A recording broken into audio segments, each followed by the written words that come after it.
কথায় কথায় সবার সামনে ছোট করে দেয় যে সে তোমার বন্ধু নয়। বিপদের সময়ও যে তোমার হাত ছেড়ে দিয়ে চলে যেতে পারে সে তোমার বন্ধু নয়।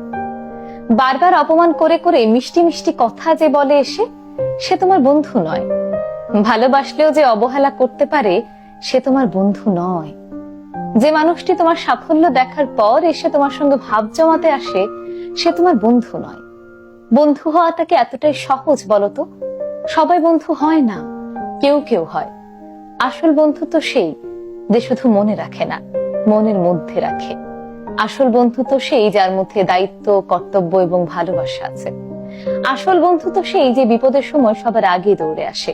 আসল বন্ধু তো সেই যে শুধু পাশে আছি বলে না, বরং পাশে থাকার জন্যই থাকে। প্রকৃত বন্ধু তো সেই যার সঙ্গে মতবিরোধ থাকলেও মনের কখনো বিরোধ হয় না। এমন একটি বন্ধু পাওয়া সত্যি সৌভাগ্যের।